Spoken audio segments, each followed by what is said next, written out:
सुंदर फल कुबेर जी महाराज ने भगवान शिव जी को भेंट किया। बड़ा सुंदर फल था और वो फल कुबेर जी ने भगवान शंकर को भेंट करा तो मां पार्वती जी ने उस फल को देखा तो फल बड़ा सुंदर, बहुत सुंदर। इतने में थोड़ी देर बाद जब मां जगतजननी अम्बा पार्वती जी के हाथ में वो फल आ गया। बड़ा सुंदर फल था जो कुबेर जी ने भगवान शिव जी को दिया था और शिव जी के हाथ का फल मां जगतजननी जगदम्बा मां पार्वती के हाथ में आ गया। अब कुछ देर बाद भगवान श्री गणेश जी आ गए, कार्तिकेय आ गए और उन्होंने उस फल को देखा।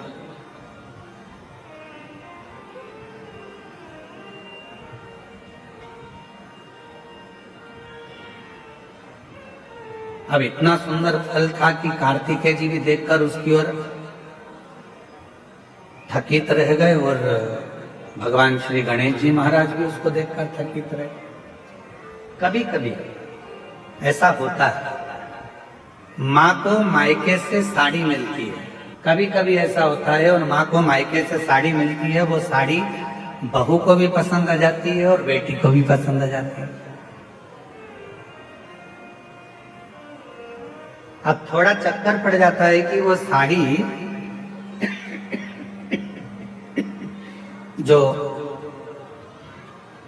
मायके से मिली है वो माँ को भी पसंद आ रही है और बेटी को भी, बहू को भी पसंद आ रही है। अब माँ भी सोच रही है कि साड़ी को मैं पहन लूंगी और बहू ने विचार करा यदि मम्मी मुझे ये साड़ी दे दें तो मुझे बहुत अच्छी लग रही है, पर मांगूंगी तो अच्छा नहीं लगेगा क्योंकि मम्मी को उनके भाई ने दी, मम्मी को उनके परिवार वालों ने दी।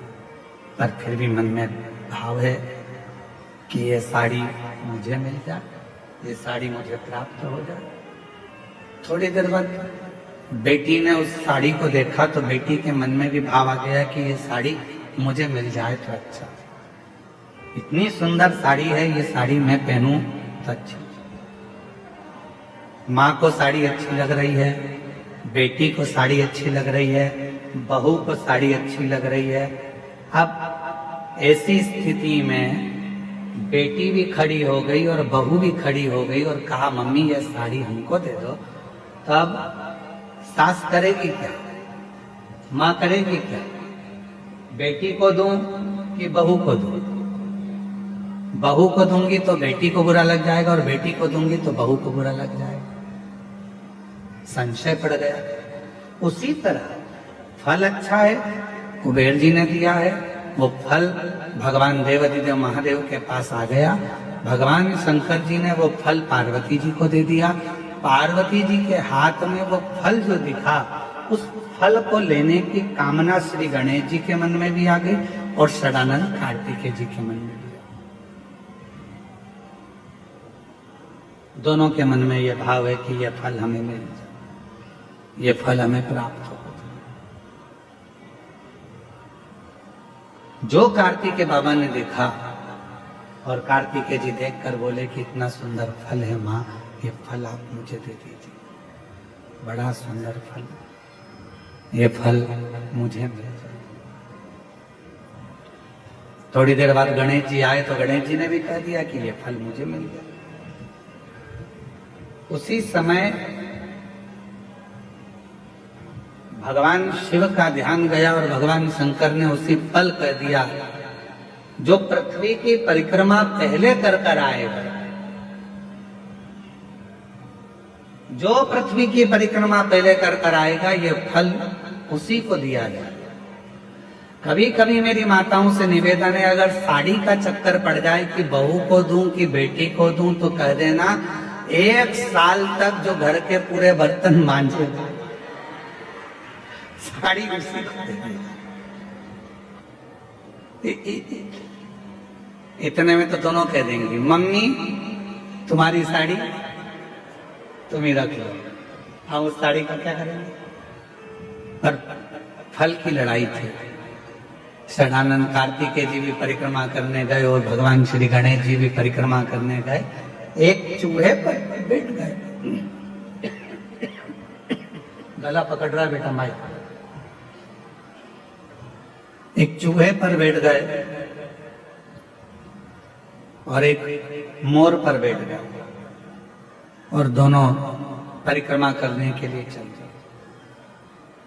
गणेश जी महाराज ने विचार करा कि ये परिक्रमा मैं कर कर आऊंगा, तब तक तो बहुत समय हो जाएगा और ये फल मेरे भाई को प्राप्त हो जाएगा। क्यों ना एक काम करूं, माता पिता की परिक्रमा लगा लेता हूं, उन्हीं के आसपास घूम लेता हूं, तो उसका जो फल है वो मुझे मिल जाए। गणेश जी ने माता पिता की परिक्रमा करी।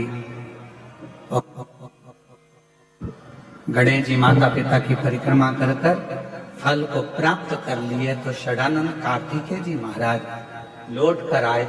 उन्होंने देखा कि गणेश जी तो प्रथम गिनती में आ गए, माता पिता की परिक्रमा कर उनको फल भी मिल गया, पर मुझे तो कुछ प्राप्त ही नहीं।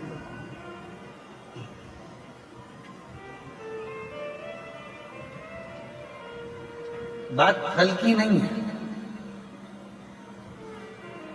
बात है बुद्धि की, विद्वत्ता की, समझदारी।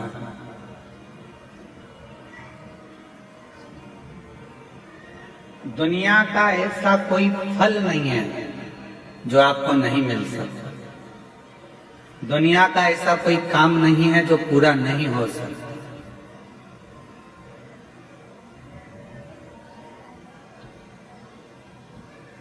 किसी प्रश्न को अगर लिखा जाता है तो उसका उत्तर जरूर होता है।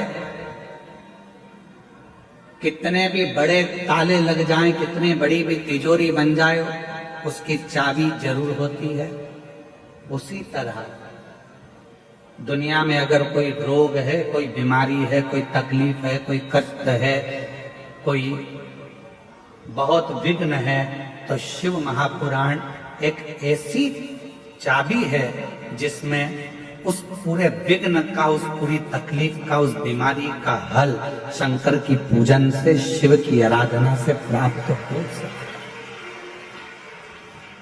शिव से प्राप्त हो सकता, भगवान शंकर की आराधना से प्राप्त हो सकता। क्या नहीं है?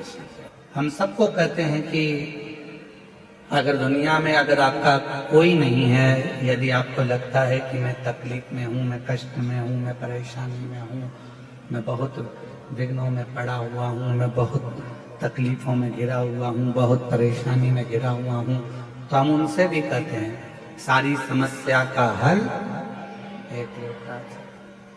आप भगवान शंकर के मंदिर जाइए, देवालय जाइए, शिवालय जाइए, शंकर की आराधना करने जाइए, शिव की स्तुति करने जाइए, भगवान शंकर के मंदिर में एक लोटा जल चढ़ाने जाइए। आपकी जिंदगी के जितने दुख होंगे, जितनी तकलीफें होंगी, जितने कष्ट होंगे, वो मिटेंगे। एक ऑपरेशन करने के लिए अभी अगर डॉक्टर हॉस्पिटल में ऑपरेशन रूम में जाता है तो पहले वो भी अपने ईश्वर को याद करता है कि परमात्मा कृपा करना, ये मरीज को मैं अंदर लेकर जा रहा हूं, ये हाथ भले मेरे होंगे, मैं भले कितना भी साइंस पढ़ा हूं, चाहे मैंने कितना भी विज्ञान पढ़ा हो, पर आखिरी में श्वासें देना तेरा काम है, इसकी श्वास चलती रखना, इतनी कृपा जरूर कर देना, इसको ठीक, वो मेरे हाथ में नहीं है, पर तू जब कृपा करेगा, तू जब करुणा करेगा, तू जब दया करेगा, तू जब कृपा करेगा, तो सब कार्य अपने आप सफल होते चले जाएंगे, सब कार्य अपने आप सफल होते जाएंगे।